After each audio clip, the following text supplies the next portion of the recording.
The 2017 Heroes Global Championship Finals are brought to you in part by Republic of Gamers, Intel, T-Mobile, and NVIDIA.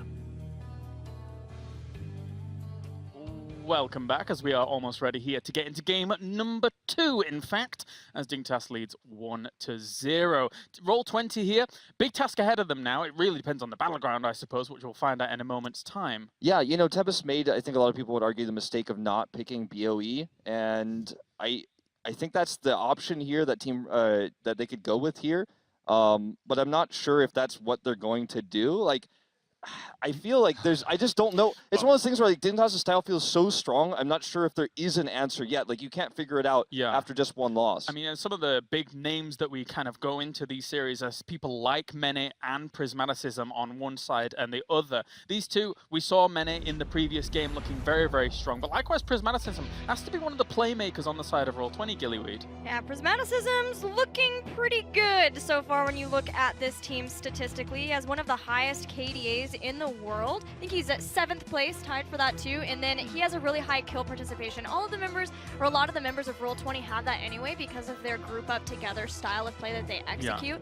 But Prismaticism is a key role for this team and has been so ever since they made the roster swap of bringing in Goku for Yoda. It put Prismaticism more on the firm back line instead of having him more of a flex player, and that's let him really hone his skills in the back line.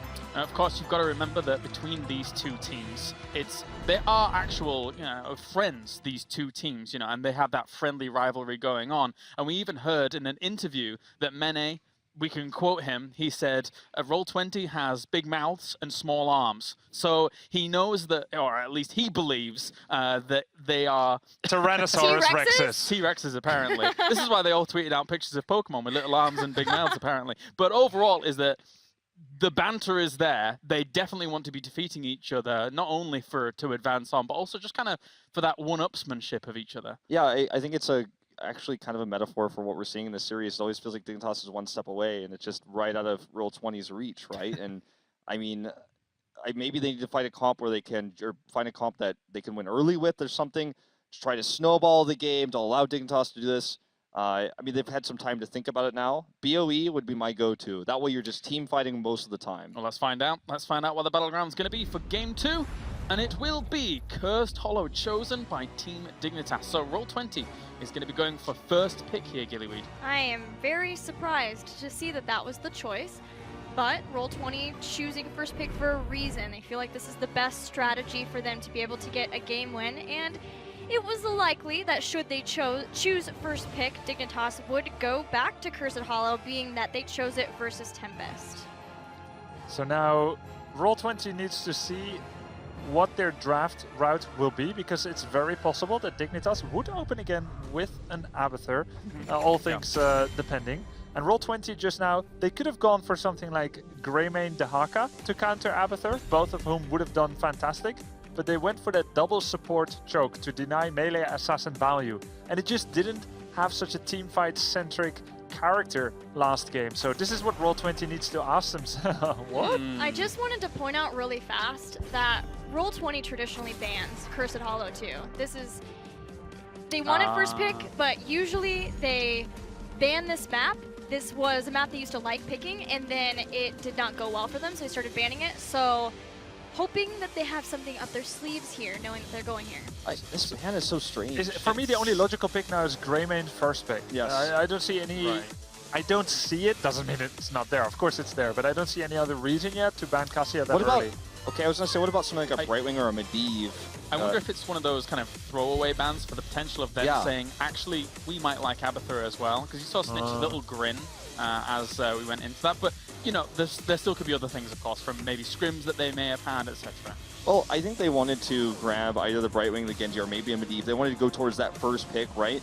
Now that they've forced the Abathur ban, they're in a way still controlling globals. They have Brightwing, Abathur's gone, so they're moving towards that sort of style of denying those from Dignitas. If Dignitas doesn't take Falstad in this first rotation, which would be pretty unlikely, right? I think it would be a smart ban for Roll20 down the line. So Roll20, one other thing they could represent with this Cassia ban is maybe they want to go into Tassadar Tracer, alternatively Greymane and something. These two things are pretty well countered by Cassia full support team. Oh, I was gonna say. They got Brightwing, like maybe they wanted to get that too, because what team in their right mind would pick a Task Tracer into Brightwing? But Team Dignitas answer back. So this is like a cool, what I call handicap pick by Team Dignitas. You take something into something you don't want to take it into, but you do it anyway because you can tell that Roll20 has set it up that way. Yep. Now Roll20 will have to decide, did they have a second component to it, or has their draft been disassembled by Dignitas? I want to see what they want to do next here because Genji's still available. We've seen these Brightwing bombs with Genji used several times, especially by the North American teams to great effect. And, you know, Genji can be quite powerful against this type of composition. Tracers going in, being aggressive, you Dragon Blade. If you can get that pick with a poly, you get the kill. But otherwise, you know, I feel like this next step here for Roll20 could just be standard. They could grab the Muradin and play safe and then ban the fall stat and just try to play normal as a result. Okay, this is not normal, is it? No. I would say the most generic thing would have been ETC Greymane. And then you get the Power Slide Polymorph combo and Tracer along with good generic damage, top tier, top of the shelf. But instead, anything but normal. Brightwing Morales Dahaka. Does this look in any way familiar to you, Gilly? Or is it a new strat? Morales could be a deny from the Morales Tracer. On Dragonshire, it was a trace. You know, we saw this task comp with Morales Dahaka, and we saw Medevac, right? Like again, 3 potential globals tonight. So they're going back to kind of my strat I was talking about before in a little bit of ways here. If they ban the Falstad right now, then you have very little tools to use in terms of globals now for Dignitas to get that early keep, to put that pressure on. So you think Roll20 will be like Artanis Tyrael on the final 2? Yeah, you're worried about the Juice Pirates of strategy. Would be strange to see with the Dahaka.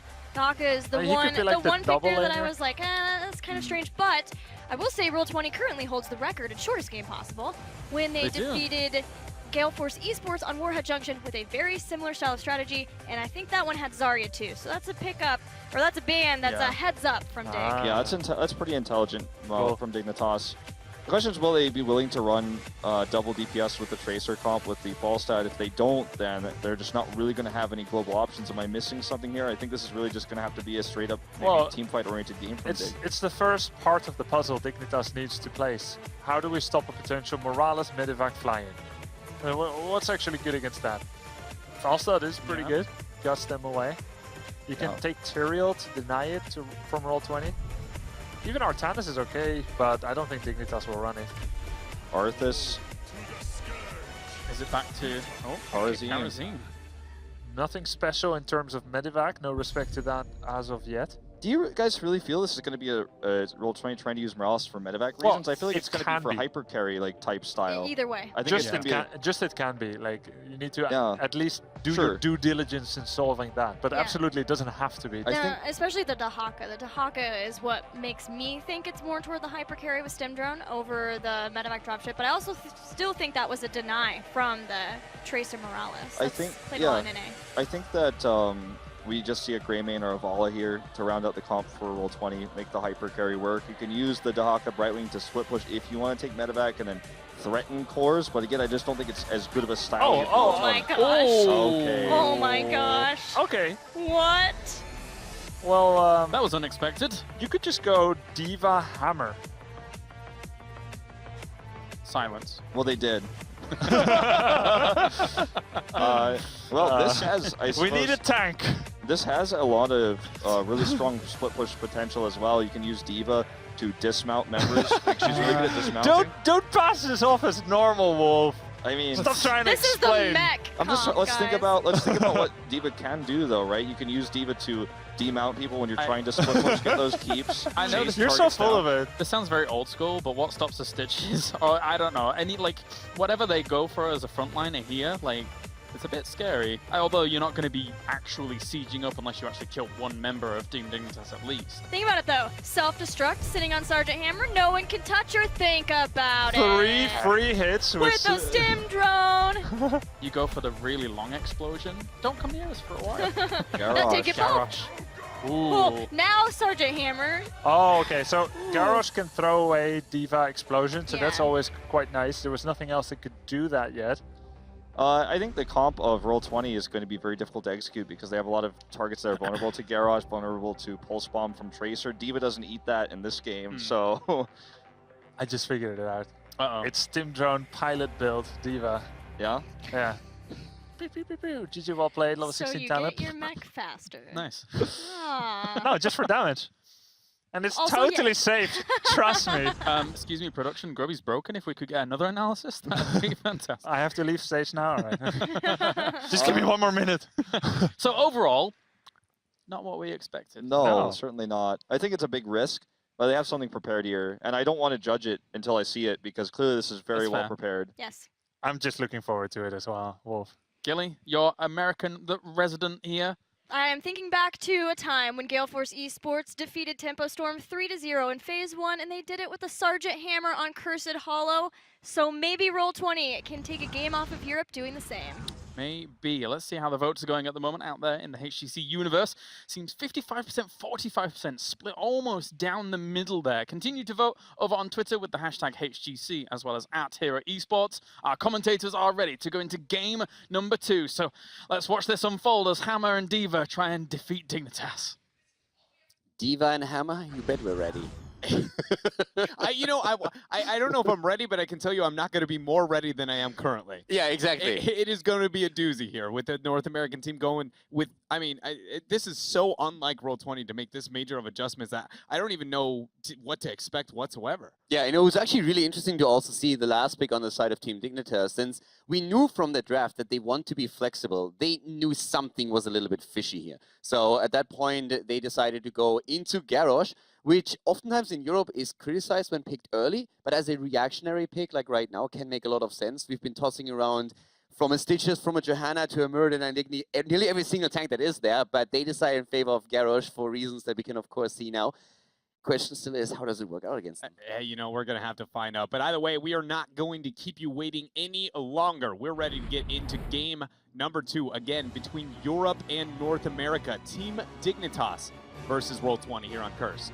Right now, the 1-0 lead for Team Dignitas in the series here. If they can win now on Cursed Hollow, they would move on to Anaheim to play at BlizzCon. And we have them to the left side. Bakery for Dignitas on Karazim. We see JBL on Garrosh all the way up at that front line. Mene on Tacita. Once again, Snitch on Tracer. The combo that defeated Tempest. And Zelia on Arthas.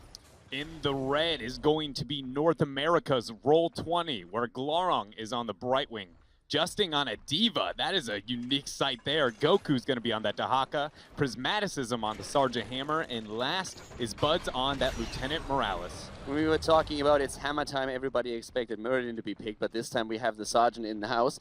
And the one thing that I actually think is extremely interesting with this is that Roll20 has said, we have so many strategies prepared, so many different things that we can bust out whatever we want in the group stage. We're not going to hold back because we have so many strategies that no matter what happens here, we will have new stuff for BlizzCon.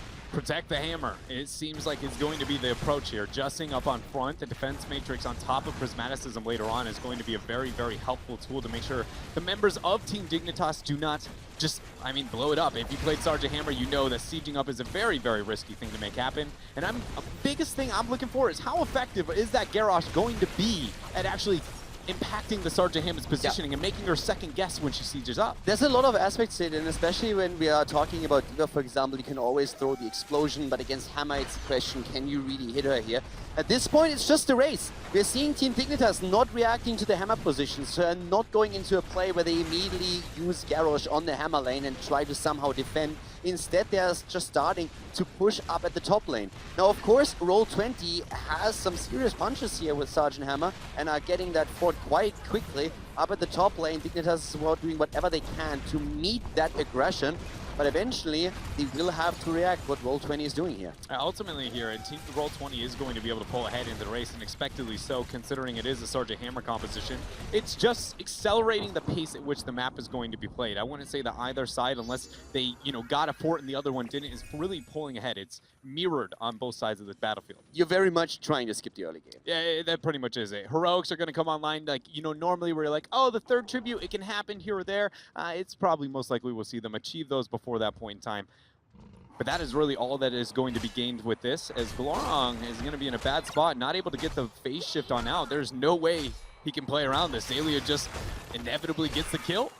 Yep, Zalia gets a solo kill here, so Glorong goes down, Brightwing dead once again, and not quite what I expected in the mid lane. Yeah, not what I expected either. And now Snitch is going to find himself a Buds. Prismat rather low, but luckily the healing beam is going to be just fine. Justing not wanting Snitch to get that scout at the same level, but we see again, Team Dignitas here is very, very comfortable with these small skirmishes and more importantly, catching off Roll20. It feels like every time Dig is getting an advantage, it's the rotations and positioning within the laning that Roll20 has. Yeah, one of the aspects though that we also have to point out is that Roll20, of course, is in this game the team that relies on Dehaka as a global. So that can really help them out later on, as we have Goku up at that top lane currently. But if you look at the experience, Team Dignitas has now started to claim elite. They have taken the first tribute, so overall they're doing very well here in the early game. Roll20 isn't quite able to build up the momentum that you oftentimes hope for if you're playing around with Sergeant Hammer. And though we call this the Protect the Hammer composition, I do wonder if that is going to be the thought process for Dignitas, because Hammer is going to be the largest damage dealer, obviously, on the roster that Roll20 has developed here, but I do think that it might be in their best interest to just focus down Brightwing. Glorong on that Brightwing is going to have to constantly second-guess where he is, and suddenly I feel like you can just get that kind of kiting and split focus into these team fights, and then that double support is going to look a lot weaker than it currently does. Now, one of the things that we have to still point out with Hammer is, of course, that the auto-attack damage on her is absolutely insane. It's one of the highest that we have from auto-attacker's perspective in the game, which really makes her also strong in that sense against Tracer. You really pack a punch. So the longer Tracer starts to circle, you work these auto attacks in, it definitely hurts Snitch. So he has to be a bit more careful of how he approaches this. Combine that with Brightwing, who is a natural counter to Tracer to an extent, makes Snitch's life definitely a lot harder than in previous games. But of course, he is on that level of play where he still feels confident working in the damage and especially the potential insta-kills against any of the squishies in this setup. Yeah, again, and that's kind of like exactly kind of the thing that I was trying to allude to there, is the fact that they may not be able to get onto the Hammer. Hold up a minute, they are going to this time with a nice flip on in. Bud's able to get the healing beam out, and the knockback is just fine, as Justing getting a lot of pressure from this frozen Tempest here. Yeah, that was definitely a bit of a shock moment there for Roll20. The Globals once again working for the team in red. We have currently Glorong at the bot lane with Brightwing. Over here on the other hand, it's again D.Va in a bit of trouble. Justing nearly getting flipped here, barely walking away from JPL as he is trying to confirm the kill against D.Va. But the tribute is still active and both teams still circling the spot. Roll20 has got Glorong up on bottom to get a lot of experience back, but there's too much pressure into the mid lane between the Tassadar Tracer. Dignitas here is really just countering every thought process that Roll20 wanted to have into this game. They thought they have the double global. They're the ones who want to be split pushing, but this is not the case. The flank at the bot lane. Arthas is trying to get another kill against Glorong here, moving in. The cooldown on the global should be ready though for Brightwing, but at this point the tribute is heavily fought over as well. Goku moves in and here comes Brightwing, trying to at least still stuck at the bot lane, and Glorong is in trouble there. Yeah, he's going to have to try and make it out here, but I don't think he's going to be able to, and this is the second time this game Zalia has found himself a nice little Brightwing, something Glorong has got to be clearing up here if they're going to stay alive in the series. That was the second kill against Brightwing, so 2-0, and in the meantime Roll20 with 4 man is making a play for boss. But if you look at experience, we have Dignitas nearly on level 10, and they're actually seeing this. They're starting with the invade. The Tong hits Snitch on the other hand, but he gets out as Mane provides him with a shield. Heroics. But this is a bad fight, and the boss is still active, going for Justing here. And as you said, heroics are in play for Team Dignitas. Roll20 cannot contest this boss. Oh my goodness, are they going to even second guess this? Even if you have the Miracle Mega Explosion. Zalia's waiting for the flank. Force wall dropped. Zalia moves up. Looks like Roll20 does not have the interest in contesting that, but they are still miles behind a full level as that boss is going to be marching to this top keep. It really looked like they identified that Arthas was still at the bot lane, and they simply said, listen, even with us losing Brightwing, the death timer is so short that Brightwing is going to be able to just TP into us, and at the same time, Dignitas might not even see what we're doing here. So they risked it, but Arthas started the rotation early, realizing that he had nobody to fight against at that bot lane, and then with level 10 talents kicking in, there was absolutely no way for Roll20 to really contest this. So Dignitas stealing the boss away, now claiming the second tribute, and establishing a very solid one-level lead with now an additional boss play at the bot lane. And with Goku being the man checking out this boss here, that means that Brightwing is the only one able to get experience to catch up to 10. That top wave is actually double stacked. That's enough for the 10, I believe, here for the members of Roll20. It's going to be very, very close. But even if they hit this, it is not confident that this boss is going to be theirs. Yeah, especially with Mena dropping the force walls here once again, but Roll20 is willing to fight. They don't have the 10 just yet. It's so close! They're going for it. Here comes Diva with the explosion. They're going all for it. The 10 is finally there. They've been fighting over the Emerald Wind is being used. The boss is stolen away. Roll20 does it. Dignitas loses the boss. They lose the boss, they get the boop onto Zaylee. He's going to be body blocked right on out here. A lot of damage going on to Justin. The healing beam from Buds is going to keep him alive. Palm dropped. It is avoided by the members of Roll20 as they get the chase down and they find themselves their very first kill. Really well done here by Roll20, but all of a sudden it's Justin who's in a bit of trouble. Great force wall by Mena, and down goes Diva. They get the counter kill, but the boss is still at the bot lane. And of course, with Hammer, they now have the potential to move into this. Glorang, in the meantime, grabbing the second tribute for his team, and we see Roll20 move through that bot lane, trying to work down that keep. They have the Sergeant Hammer siege composition, but it is scary knowing that the Arth is going to be back online. They're going to medevac right through mid and siege up in just a very different area. This is brilliant play here from Roll20, but they need to make sure that they keep up this momentum because Dignitas was in such a dominant position up until that boss call. It was such a risk for Roll20 to even commit to it without the 10, and it could not have come a second later. If not for Brightwing using Emerald Wind at that exact moment, that boss would have gone over to Team Dignitas. But Roll20 has the perfect timing on it. Now on the other hand, Diva dying again. The Garrosh pick really starting to pay off for Dignitas. That was just brilliant synergy across the board from Team Dignitas. Mene with the setup there onto the force wall, and then JPL to really just counter everything Justin had in mind. But both of these teams are at curse point. And if Team Dignitas gets the curse, hold up, Prismat, another force wall and a flip. Brightwing gonna drop the Emerald Wind. Polymorph goes on to Bakery, he can't palm, but he gets it off, and it's gonna go on. The palm is procced, and Hammer dying in the meantime. We still have the Arca at the bot lane. He was trying to pressure the keep even more, but in the meantime, we have Team Dignitas in that mid lane active, taking down Brightwing, and they can now focus again on the fort. They're closing on 13. Goku takes the tribute, and this curse is not going to do too much for Roll20. What this is essentially Roll20 accepting the fact that they are significantly behind and they are afraid of what might happen if that curse went over towards the members of Team Dignitas. But to be honest, I do feel like this is going to be something a couple minutes from now they are regretting. Giving up such a major map objective like 3 tributes. It's just something you have to capitalize on. I think they were just afraid from the curse coincidentally happening with the 13 that we would immediately see Dignitas moving onto the lanes, grab 13, and then push heavily with curse and a talent advantage. So they sacrifice that curse. It's not going to do enough damage here, not as much as they would love to do, but that gives Dignitas, of course, a bit of an upper hand heading into the next tribute. For now, Roll20 is trying to make sure that they at least get something out of it. They focus on the top 4. They will claim 13, so they at least find themselves on the same talent here as their opponent. Yeah, and right now things are just, again, looking good because they were able to pick up the curse. Our Fuhrer comes in the next couple of minutes, right? It's not right now.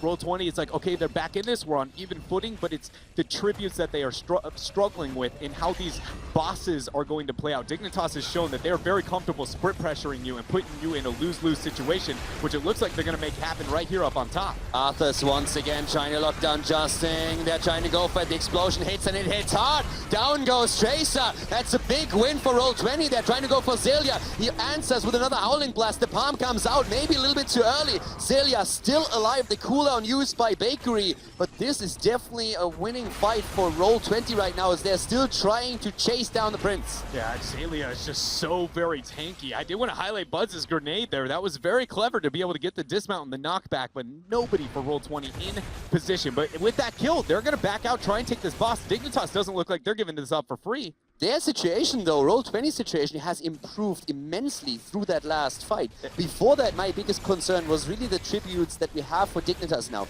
If they get that curse and some momentum, they can really start punishing Roll20. But if you look at kills, for example, Dignitas is, as expected, the team that is currently dominating most of the team fights. But I like what Roll20 has in terms of global play. We mentioned at the beginning of the game, Dehaka, Brightwing, great globals for them. They have the medivac as well. And with Sergeant Hammer, they have also huge pressure against structure, so they can try and play around them. Justin got flipped over the wall, and what I was going to say is a huge opportunity for a big play for Roll20 to siege up with the Sergeant Hammer. This is what their comp is great at, sieging with bosses, then medevacing for a boss up on bottom, but all it took was one clever play, and Dig is not done yet. Arthas with their flank, Brightwing with the Emerald Wind trying to save them for now, but that medivac just doesn't go far enough. I'm sorry, Prismaticism is eliminated. He goes down, and once again we have Goku just a tiny bit too late, nearly falling there as well. The escape was so well planned. They get the medivac in, they use the Emerald Wind to buy the time to go in, and it was just like, guys, I'm sorry to tell you, but I just clicked over there. It just feels like it was the, you know, the James Bond movie. The epic escape is going to happen. They get in the car going a million miles down the road, and then suddenly, boys, we got a flat. That is such a nice thought process on their end, but this is the moment that we were afraid of earlier. Force wall. That curse could hurt, especially since 16 would also drop for Dignitas if they win this fight. Roll20, they have to put everything in as they can. Goku is in so much trouble already, trying to move away. Bakery and Snitch, they confirm the kill. The UK Dream Team, they make it happen. And now Dignitas in a 5 versus 4 situation. They're close to 16. They want the tribute, they want the curse, and they also want more kills. But it's Sergeant Hammer that eliminates Tassadar. And Tassadar ended up going down there. JPL able to get the flip on Prismaticism. The members of Roll20 are looking to turn this thing around as Dignitas is so low. The palm goes through. The grenade seals the deal and the kill on to Bakery. Polymorph done. And Roll20 now has 3 kills that they can use to try and get onto this boss. What an unbelievable fight by Roll20. This was the fight they needed to win. If they lose this, they are cursed. The boss is taken. And Dignitas has a 16 talent advantage that they can use. But they turn it around. It all starts with a kill in favor of Dignitas, and then somehow Roll20 makes a triple kill happen. It legitimately feels like every single time Dig does a brilliant play, gets an advantage, and then you go, this is a no, there is only one chance for Roll20 to set it back to even, and each time they get that miracle play. With this boss, again, they have a composition that thrives at sieging up. This should very much be a keep. I would be even willing to say it could be game depending on how many deaths happen on the side of Dig. Exactly, and as we said before, they also still have that global play. You can see Dehaka in the mid lane, you see Brightwing up at the top, and now of course Roll20 is moving to the bot lane. A little bit of lanes out push, but this is all about the siege up here. And Dignitas is pushing out far at this point. They're trying to make sure that this boss is taking as much damage as possible before the big fight starts. Yeah, and you can see that Roll20 was more comfortable with the tribute and playing this a bit slower rather than forcing that end positioning. Never mind, Glarm's actually going to make the transition down just to help secure the rest of this keep. Force wall, and that is a terrible spot for Goku to be in as he gets flipped right on over. The taunt is there, and that is a dead Dino. Yeah, that's a dead Dino, but you know, I have to admit something here. The kills look good for them. And overall, Dignitas is really doing well with those isolation kills. The keep hasn't fallen, which is fantastic for them. But Roll20 doesn't have to fight.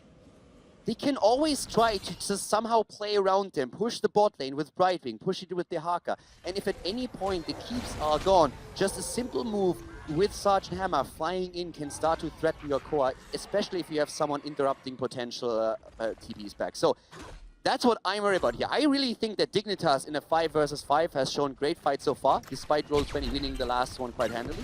But overall, Roll20 has so many different ways they can play the late game now. I completely agree with you that there is a lot of different win conditions available for the members of Roll20, but out of the 3 cases we've seen in this game, to where you look at it and you go, this is it, this is what the comp is built to accent. You know, it's looking to take a boss and make it a bigger problem than it should be at this point in time.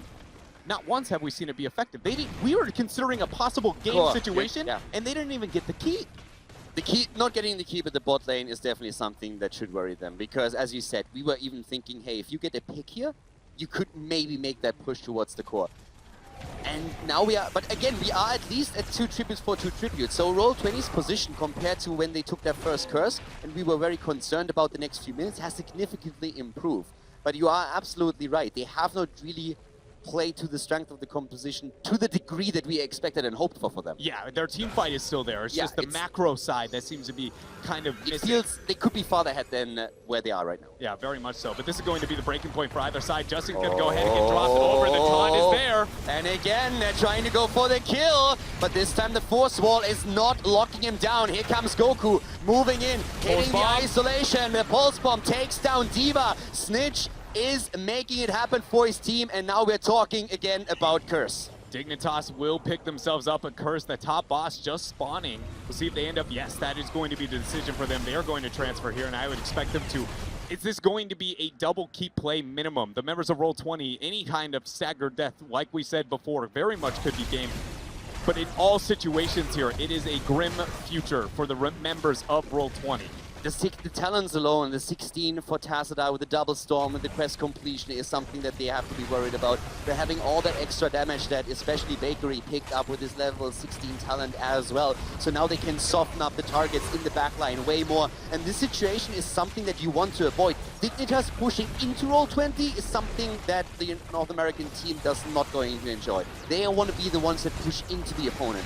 Right now, the keep is about to fall, and if they get the kill after the flip here, that might be the beginning of the end. Brightwing is down. Brightwing down. The keep is quick to follow immediately after, and Team Dignitas look like they are interested in this core. And I would be too. They nearly have level 20, so if they get the extra talent, this could definitely be it. Here comes the explosion, thrown away right away. Morales goes down. A 5 versus 3. They go for their core. Team Dignitas struggling a bit more in game number 2, but they still make it happen. They go to the core, they drop Roll20, and they take the series without dropping a map to advance to BlizzCon and Anaheim. Very impressive play there coming out from Team Dignitas. There was so many moments where you expected Roll20 to suddenly be able to abuse their composition, especially JPL's catch up on top. I feel like that was really a play that was the only reason Dignitas was able to recover, because the momentum swing in the siege that should have been a top keep or at least half up it, and they were just so ready to make the play necessary at every moment throughout that game. I still have to say that I really like what Roll20 did here. I enjoyed that strategy a lot, and you could see a huge amount of potential. I think with a bit of a better execution, this could have definitely led us into a third map. But as is, Team Dignitas takes the tour victory, and we're going to hear more from the desk about the 2 games that were just played here in the winners match of the Group C.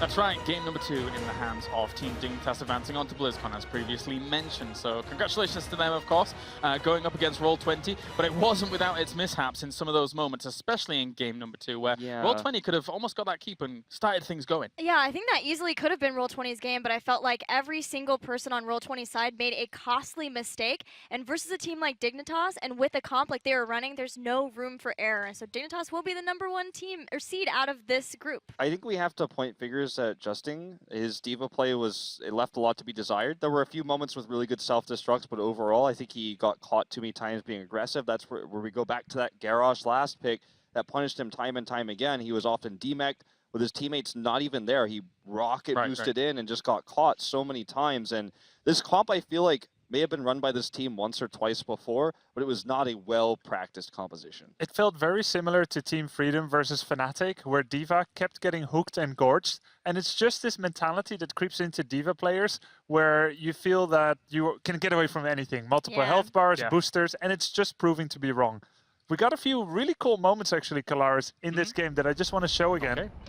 First one here is very cool boss moment, right? Level 10, not yet quite there by Roll20. As we pause it just for a sec, we pause it here, we actually see that Bakery dodges the D.Va explosion damage. He is where he wants to be, but he radiant dashes in as the D.Va explosion happens, taking no damage from it. This was their best chance to try and contest, as Tracer comes in as well, but then Emerald Wind seals the deal. We go to the next one. That was a really cool moment, big moment for Roll20. And this one, really difficult actually to analyze properly. You see the initial forwards momentum by Dignitas. It's so good. You get the Haka flipped in there. And then as the dust clears up, suddenly this scrappy composition by Roll20 wins out in the chaos. And I'm still not quite sure how exactly. Yeah, they losing Dahaka so earlier on, but it was this big split, and Roll20 were able to take out Tassadar here. And a lot of that comes down to Prismaticism. He used Dimensional Shift because he wanted to get up further up, but then Prismaticism flanking on in, getting the extra damage off of Focus Attack was a lot, as well as his heroic ability. Notice also that Karazim needs everyone to be grouped to do heals. And unfortunately, everyone was split by the composition here. A lot goes back to the D.Va, so everyone split away, and you just can't heal there with Karazim. Everyone needs to be grouped in order for that to happen. Tassadar is dead, as you say. Now, as we just pause it here for a sec, D.Va gets thrown in, gets taunted. One of those moments where you're like, do you really need to be in that bush right now? It's the #1 most obvious bush, and this is some of those individual mistakes. And then we run it forward. He picked up Torpedo Dash, and arguably this is a lot smarter than Nana Weave Suit. Gilly, you were saying this as well, because you get out of position. It's not about the HP you have. Yes. But then Arthas chases in, gets that slow, and just inches before he can reactivate and become mech mode, he dies. And this is not only the misplay here for Roll20, it's also the prescience of Zelia there with Arthas to start moving towards where you know the opponent is going to be in the future, rather than just playing reactively. Absolutely phenomenal play by Dignitas. Overall, we theorized the idea potentially of Stitches coming in, but that Garrosh really was able to cement that in a very similar way to how that could occur. We can head over to the stage now with Kevin, who is ready with Bakery. Thank you so much, James. That's right, I'm here with Bakery once again. Congratulations on your victory over Roll20. Must feel very good. Give me your thoughts, though, on that final composition there on Cursed Hollow. What was going through your team's head when you saw that drafted? Was it something you expected?